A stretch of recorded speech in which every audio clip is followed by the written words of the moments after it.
Welcome back to Sandy edits. Friends, ఇక్కడైతే మీరు photos చూస్తున్నారు కదా, ఇది నేను కొంచెం జెమినీలో ప్రాంప్ట్ యూజ్ చేసి ఇక్కడ నేను మన ఆయిల్ పెయింట్ లాగా డిజిటల్ ఆర్ట్తో ఫొటోస్ మాత్రం ఎడిట్ చేశాను ఫ్రెండ్స్. చాలా అంటే చాలా బాగా నీట్గా వచ్చాయి. మీకు కూడా ఇలాంటి ఫొటోస్ని మీరు కూడా చాలా సింపుల్గా ఎడిట్ చేసుకోవచ్చు. జస్ట్ ఏం లేదు, ఓకేనా. మీరైతే గూగుల్ ఓపెన్ చేసుకోండి. ఇక్కడ మనకు జస్ట్ ఇక్కడ సర్చ్లో ఇక్కడ శాండీ ఎడిట్స్ అని సెర్చ్ చేసుకోండి.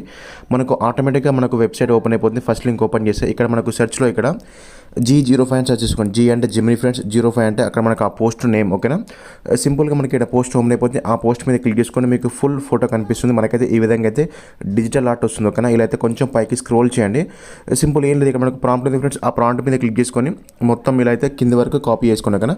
ఇలా అయితే సెలెక్ట్ చేసుకొని ఇలా అయితే కాపీ చేసుకొని ఇప్పుడు ఏం చేయాలంటే చాలా సింపుల్ ఫ్రెండ్స్. మీకు ఆల్రెడీ తెలిసే ఉంటుంది. మనకు జెమినీ ఓపెన్ చేసుకోండి, ఓకేనా. జెమినీ ఓపెన్ చేసుకొని సింపుల్గా మనం ఫోటో అప్లోడ్ చేయాలి, ఓకేనా. చూపిస్తాను ఫ్రెండ్స్. ఇక్కడైతే నేను జెమినీ ఓపెన్ చేశాను. ఈ స్టేమ్లో ఇక్కడ ప్లస్ మీద క్లిక్ చేసుకొని అండ్ ఇక్కడ గ్యాలరీ మీద క్లిక్ చేసుకొని ఇక్కడైతే మీ ఫోటో యాడ్ చేసుకోవాలి. నేను ఎగ్జాంపుల్కి ఈ ఫోటో యాడ్ చేశాను, ఓకేనా. ఈ ఫోటో అయితే యాడ్ చేశాను. జస్ట్ ఏం లేదు, మనకి ఈ ఫోటో యాడ్ చేసుకుని ఇప్పుడు మనం అక్కడ కాపీ చేసుకున్నాం కదా ప్రాంప్ట్, అది వచ్చేసి ఇక్కడ పేస్ట్ చేయండి, ఓకేనా. చాలా అంటే చాలా సింపుల్గా సెండ్ చేయండి. సెండ్ చేస్తే మనకు ఒక 1 సెకండ్లో మనకు మొత్తం అయితే మన ప్రాంప్ట్తో మన ఫోటోని మాత్రం సింపుల్గా ఎడిట్ చేసి మనకు పంపిస్తుంది, ఓకేనా. చూడండి, కొంచెం మీ నెట్వర్క్ని స్పీడ్ని బట్టి మనకి ఇక్కడ మనకు జనరేటింగ్ అవుతుంది, ఓకేనా, ఫోటో.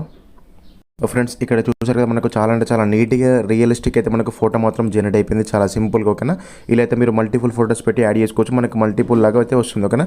ఈ ఫోటో మీద క్లిక్ చేసుకుని సింపుల్గా డౌన్లోడ్ మీద క్లిక్ చేసుకుంటే ఈ ఫోటో మీ గ్యాలరీకి సేవ్ అయిపోతుంది, ఓకేనా. ఇలాంటి మంచి ఎడిటింగ్ టిప్స్ కోసం అయితే మన ఛానల్ని కొంచెం మీరు ఫాలో చేయండి.